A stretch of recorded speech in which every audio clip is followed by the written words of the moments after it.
look, a redhead. Staring contest.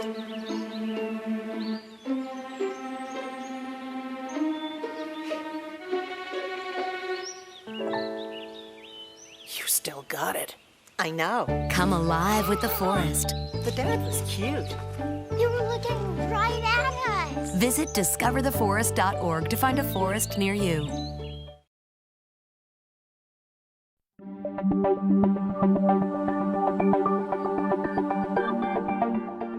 In Fairfield County, something new comes across my desk every day. Crimes are committed, cases are solved, and a community is made safe by the hardworking employees of the Fairfield County Sheriff's Office.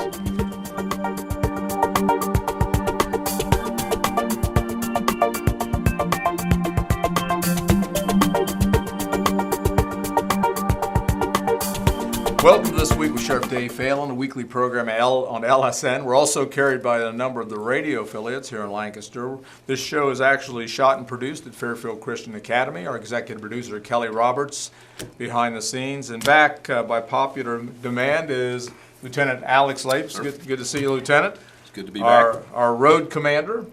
And, during our last program, toward the end of the program, we started talking about active shooters. And there's probably not many people in the state of Ohio that has, probably none that have taught more people than you, and especially in this county. Well, yeah, I know at least in this county probably nobody has covered as many people as I have, but I'm sure, I know there's a lot of good men and women out and about in this county in law enforcement that are doing exactly what we're doing here in Fairfield County. They're making that extra effort to keep the community safe, and right. There's a lot of good guys out there and girls that are doing this. So, yeah, and really, we changed how we respond to these kind of runs. But before we even get into that, why don't you share with us some of the things that you've taught and about what to do if there is some kind of an active shooter? Well, some of the basic things that we tell people that if they can, they need to get out of wherever this incident is occurring. So to familiarize themselves with their surroundings constantly. I think the time has passed when we just go out into the public areas like malls and movie theaters and things like that and are completely oblivious to our surroundings. You need to know where the exits are, and if something like this happens, don't second guess your instinct. If it sounds like it's gunfire, then go with your initial instinct and assume that it is gunfire and make your way out as quickly as possible. That's a key thing. A lot of times by human nature, when we hear something like that, is that gunfire or is that firecrackers, right, or who's making a noise that sounds like gunfire? It's probably gunfire. You're going to have to assume that, and you need to take the appropriate action and get your family and yourself out. If you're at a mall, go to the nearest exit. That's the number one thing. If you can, get out. And that's an interesting comment because, as you mentioned, that a lot of times when there is something that's pop, pop, pop, pop, pop, there is that delay, and they're saying, well, what's going on? Is that a car backfire? Right. But at that point, you need to get out. Right. And there's nothing wrong with, like in our business, if we get a false alarm to an alarm drop, we would rather respond and find out on the way that it's a false alarm and be okay than to not respond. And that's kind of what folks are doing by nature. They're not responding to these cues that they're receiving that this is a potential threat to them, and they need to get out. Whether it's a false alarm or not, get out. I mean, that's kind of the bottom line with that. And that's whether you're at the theater, whether you're at school, whether you're at the mall, whether you're at work. Right.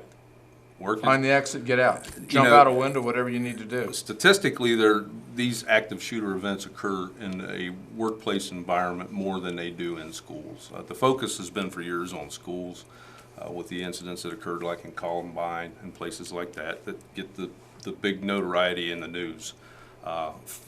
But statistically, there's more workplace type violence in industry and out in the workplace than there is in schools. Okay. So let's say you can't get out. What's the next thing you want to do? Well, if you can't get out, you need to at least go into an area that you can secure, barricade. There's different ways that you can secure doors if you're not able to lock it. The training that we present goes over some of those different possibilities. Barricading is always the best way to do that. And then hold tight, because it's not going to be long and help's going to be there.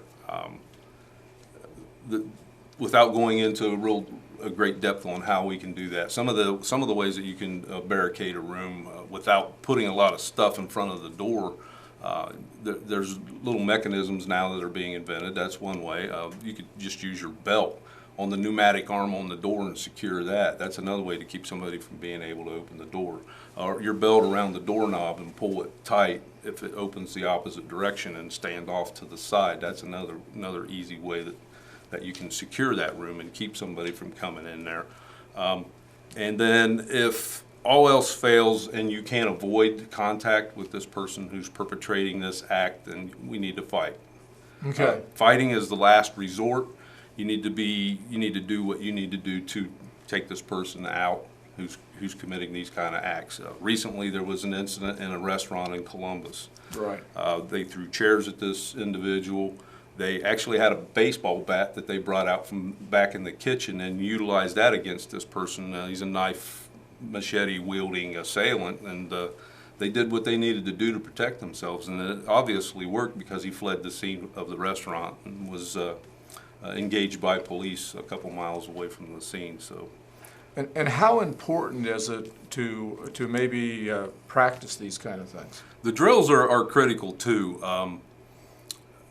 If you can't physically practice it, you have to mentally at least rehearse, play what if in your own mind. What if this happened here? What would I do? What could I do? And just kind of stage this in your own mind. Like right now this is happening. What will I do? What action will I take? Where are the exits? Just kind of go through with some of the ideas in mind what we've talked about. How would you apply that information that you received? We've talked about this before. It's surprising because what schools do a lot of is they'll do the fire drills, and they've done fire drills, but yet there hasn't been a fire in a school where there's been someone killed Since the 50s. Since the 50s. Right. But as far as practicing things on an active shooter or something like that, although things are picking up, I know that Right. many of the schools you've been involved with, I know we did something at Lancaster High School a couple years ago. Right, we've done it at the Career Center, we've done it at Lancaster, and the trend is kind of leaning that way now, where and the state requirements are changing in that regard also, to where we have to practice these kind of drills in the schools, where before it was kind of an optional thing, but some people have made right decisions and said this is what we need to do. There's been a lot of scrutiny put on of their emergency operation plans and things of that nature, where now there's a requirement to do the active shooter type training, violent intruder type training. Yeah, it's a good thing when we do that, to see how it actually works. So. Do we have a typical assailant? Do we have something that kind of fits the things to be looking for? No, and that's part of the training that we do also.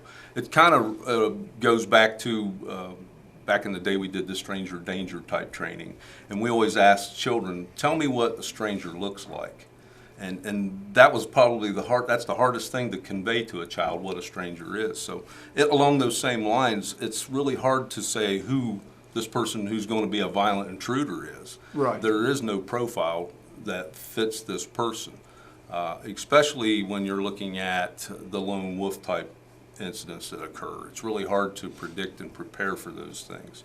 The best way to predict and prepare for that is to do the type training that we're doing, so that people know how to react when they find themselves involved in a situation like that. If and I guess let's say it's a high school, and one of the students is acting peculiar. He shared some things with other students that he's thought about these kind of things. I mean, the students at some point have to make sure that they tell their parents, tell another teacher, Right. tell someone Right. about because I think in some of these instances there's been a people have said something before it happened. Right. They say that, and they in the past that in some of the major incidents that have occurred in schools, at least one person knew about it prior to it happening. I can tell you that in our county, in our schools, the students do a really good job of coming forward and providing information. There are mechanisms in place within the schools in helping these students that may be troubled, have some kind of psychological problem or whatever's going on in their life.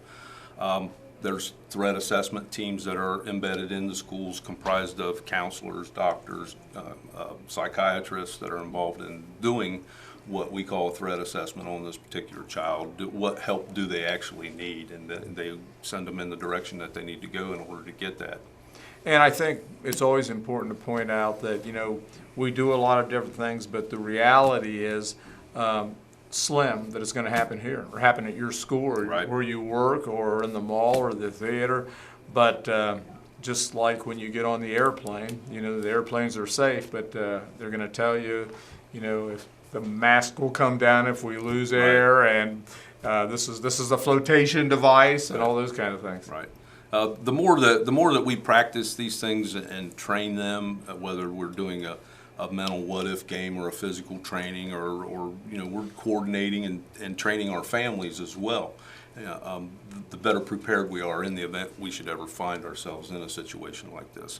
The statistical probability of that happening in our county is pretty slim. Right. Very slim. Right. But there still is that portion of chance that could happen here, and we need to be prepared for that, and that's what our goal is. If we can do some type of training or preparation and save one person, then it's well worth it. And there seems to be a lot of interest. I know I was surprised when you did the training for the area churches.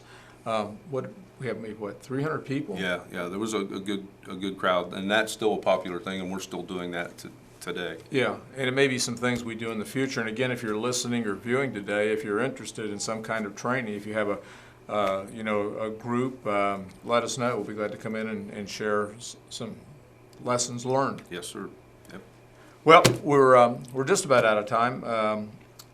Lieutenant Lape, our commander, supervises our patrol and probably well over half of the Fairfield County Sheriff's Office.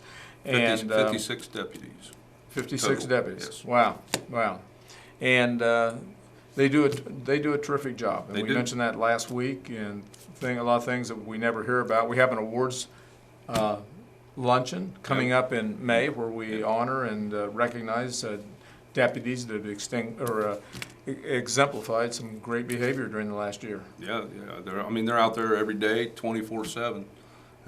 Sometimes folks are aware that they're out and about, and sometimes they're not, but they're always out there in an event.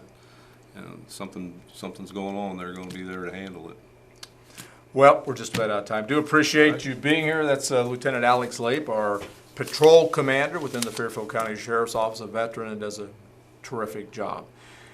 Well, the clock on the wall says we're just about out of time. Again, I want to thank the students here at Fairfield Christian Academy, J.T. Burcham behind the scenes, our executive producer Kelly Roberts, and certainly you, the viewers and listeners. If you ever have any questions of me or anything going on within the Sheriff's Office, feel free to just call. Our number 740-652-7252. That call will come in directly to me. We have Facebook, we have Twitter, and we certainly have the Sheriff's Office website. So we try to make sure that we share as much information as we possibly can about what's going on within the Fairfield County Sheriff's Office. Until next week, same time, same place, buckle up, God bless, and we'll see you right here next week.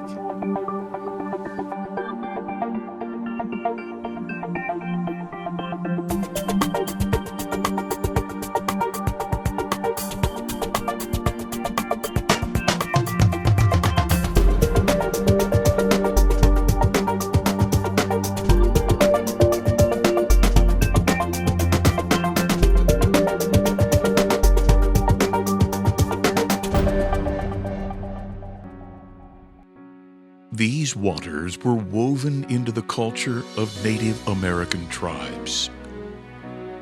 The descendants of the early Europeans built a business here based on agriculture.